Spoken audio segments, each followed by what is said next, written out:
ایسے ایسے شاعر آگے ہیں میدان میں کہ جن کو اسلوب کا علم نہیں ہے.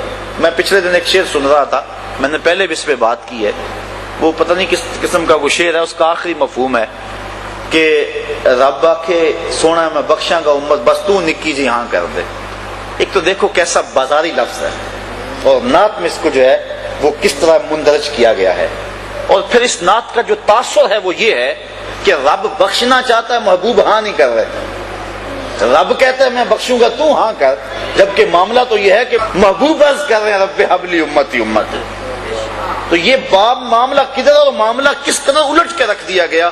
لیکن پڑھنے والے بھی پڑھ رہے ہیں اور سننے والے بھی سبحان اللہ پکار رہے ہیں. نہ پڑھنے والوں کو سمجھ آ رہی ہے نہ سننے والوں کو سمجھ آ رہی ہے. اور اگر کوئی سمجھنے والا پاس بیٹھا ہے وہ بولتا نہیں، میں بولوں گا تو خشک ملا کہلاؤں گا. یہ ڈر اور یہ خوف اس کو حق بیان کرنے سے روکے ہوئے ہے. اپنے بھی خفا مجھ سے ہیں بیگانے بھی ناخوش، کہ میں زہر حلال کو کبھی کہہ نہ سکا کند، بات وہی کہتا ہوں سمجھتا ہوں جسے حق، نئے ابلائے مسجد ہوں نئے تہذیب کا فرزند.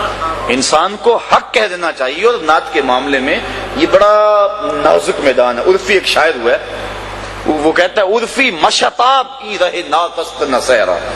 عرفی مت دوڑ، یہ نعت کا میدان ہے، کوئی صحرا نہیں ہے کہ منہ اٹھا کے جدھر مرضی چل دے اور جو مرضی کہتا پھرے.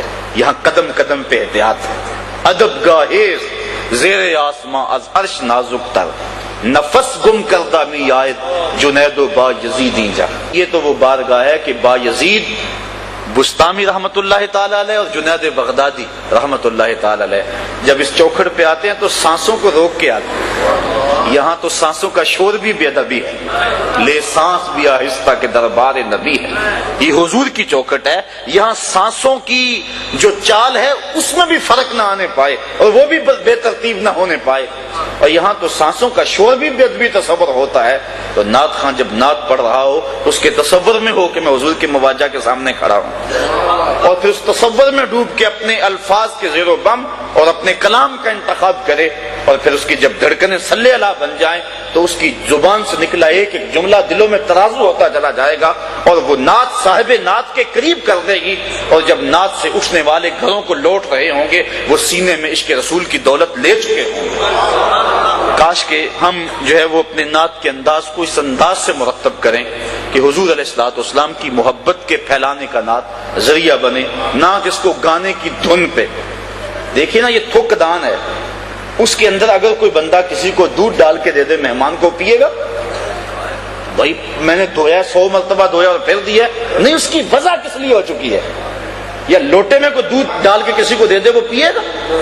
جی لوٹا پاک ابھی بازار سے خرید کے لایا ہوں، لیکن نہیں، لوٹے کی وجہ کسی اور مقصد کے لیے، تھک دان کی وجہ کسی اور مقصد کے لیے، اس میں اب دودھ نہیں پیا جا سکتا.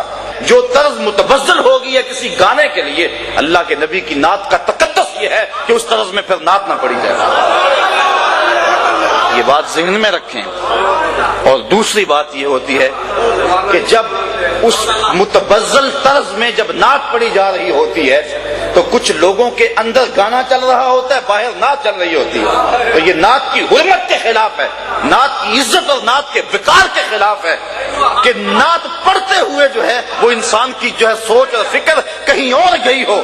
نعت پڑھتے ہوئے نظر گنبد خضرا کی طرف ہونی چاہیے. تو اس بات کا ذرا جو ہے وہ ہمارے معاشرے میں اس کی بہت ضرورت ہے. اور وہ میں پہلے عرض کر چکا ہوں اقبال کے لہجے میں، اپنے بھی خفا مجھ سے بڑے لوگ ناراض ہو جاتے ہیں، اپنے بھی اور بیگانے بھی، لیکن اس سے غرض نہیں ہے. اس سے غرض نہیں ہے کہ کون ناراض ہوتا ہے، گنبد خضرا کا مکین ناراض نہ ہو تو حضور خوش ہو جائیں.